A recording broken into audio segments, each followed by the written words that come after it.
Sayın Atavatan YouTube kanalımızın izleyenleri, sizleri Türkmenistan gündemi haber bültenimizde hoş gördük. Bültenimizdeki haber başlıkları: Türkmenistan'ın ihracatı %50 arttı. Türkmenistan'da nüfus ve konut sayımı başladı. Türk Hava Yolları Ocak 2023'ten itibaren Türkmenistan'a bilet fiyatlarında indirime gitti. Kırgızistan, Türkmenistan'dan 1,6 milyar kWh elektrik ithal edecek. İlk haberimiz, Türkmenistan'ın ihracatı %50 arttı. Türkmenistan Devlet Başkanı başkanlığında toplanan Bakanlar Kurulu toplantısında Ocak-Kasım aylarındaki ekonomik göstergeler ele alındı. Bakanlar Kurulu Başkan Yardımcısı Ocak-Kasım 2022 dönemindeki ekonomik büyüme rakamları ile ilgili raporlar sundu. Söz konusu dönemde 11 aylık sonuçlara göre gayri safi yurt içi hasılatı büyüme oranı %6,2 seviyesinde sabit tutuluyor. Geçen yılın aynı dönemine göre üretim hacmi %11 arttı. Rapor döneminde geçen yılın aynı dönemine göre perakende ticaret ciro hacmi %10,6, dış ticaret ciro hacmi %35,7 artmıştır. Tüm finansman kaynakları sonucunda tahsis edilen sermaye yatırımlarının hacmi 2021'in aynı dönemine göre %14,1 arttı. Söz konusu dönemde devlet ham madde ve ticaret borsası tarafından 275 adet borsa işlem gördü ve 34.007 adet sözleşme tescil edildi. Ticaret ve Sanayi Odası'nın Ocak-Kasım aylarında yaptığı çalışmalarda %118,4'lük büyüme sağlandı. Rapor döneminde 19 fuar ve 61 konferans gerçekleştirilmiştir.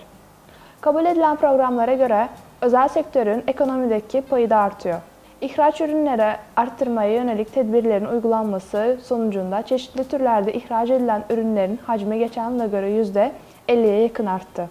Yurt dışından ithal edilen ürünlerin yerini dolduracak ürünlerin üretimi ve yeni çeşit ürünlerin üretimi sayesinde ihracatı arttırmaya yönelik çalışmalar devam edecek. Türkmenistan'da nüfus ve konut sayımı başladı. 17 Aralık'ta Türkmenistan Devlet Başkanı kararnamesine uygun olarak ülke genelinde nüfus sayımı 2022, uyum, mutluluk, parlak gelecek sloganı altında nüfus ve konut sayımı başladı.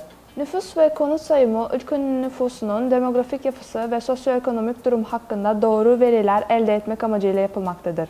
Bu göstergeler kamu politikası, planlama ve yönetimin geliştirilmesi için gereklidir. Mevcut sayımı daha öncekilerden ayırt edici özelliği dijital teknolojilerin kullanılmasıdır. 17-27 Aralık süresince verilerin toplanması, işlenmesi ve dağıtımında modern ekipman ve yazılımlar kullanılacaktır. Bu bağlamda Türkmenistan Birleşmiş Milletler ve Nüfus Fonu, UNFPA, BM İstatistik Birimi ve diğer özel yapılar dahil olmak üzere uzmanlaşmış kuruluşlar ile verimli bir şekilde işbirliği yapmaktadır.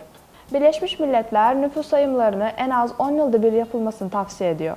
Bu, toplum yapısında meydana gelen değişiklikler hakkında veri sahibi olmak için gereklidir. Türk Hava Yolları Ocak 2023'ten itibaren Türkmenistan'a bilet fiyatlarında indirime gitti. Ocak 2023'ten itibaren Türk Hava Yolları İstanbul'dan Türkmenistan'a uçuşların fiyatında indirim yaptı. Biletler gidiş dönüş için 605 Amerikan doları olarak belirlendi. Türk Hava Yolları Aşgabat ofisinden Uluslararası Atavatan Türkmenistan dergisinin www.atavatanturkmenistan.com haber sitesine verdiği bilgiye göre Ocak ayından itibaren hem sefer sayısında artış yapıldı hem de uçak biletlerinde indirim gerçekleştirildi.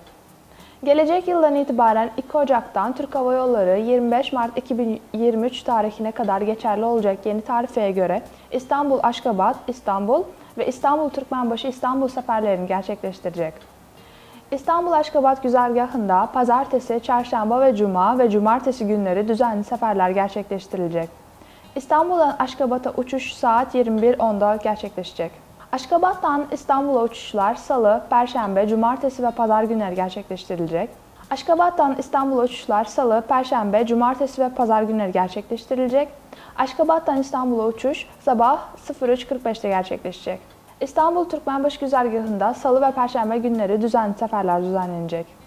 İstanbul'dan Türkmenbaşı'na uçak saati 11'de, Türkmenbaşı'dan İstanbul'a ise 15.55'te kalkacak. Kırgızistan, Türkmenistan'dan 1,6 milyar kWh elektrik ithal edecek. Kırgızistan 2023 yılında Türkmenistan ile 1,6 milyar kWh elektrik ithal etmek için bir anlaşma imzalamayı planlıyor. Kırgızistan Ulusal Enerji Kurumu Başkanı Talibek Baygaziyev düzenlediği basın toplantısında Türkmenistan'dan gelecek dönemde ithal edilmesi öngörülen elektrik enerji miktarı hakkında bilgi verdi. Kırgız yetkili ayrıca kış sezonu öncesinde Türkmenistan ile 1,3 milyar kWh elektrik ithal etmek için bir anlaşma imzaladığını duyurdu. Türkmenistan'ın Kırgızistan'a ihraç ettiği elektrik enerji Özbekistan üzerinden Kırgızistan'a taşınmaktadır. Kırgızistan, Türkmenistan'ın yanı sıra Kazakistan ile de enerji işbirliği yapmaktadır. Kazakistan'dan Kırgızistan'a 450 milyon kWh elektrik ihracatı öngörülmektedir.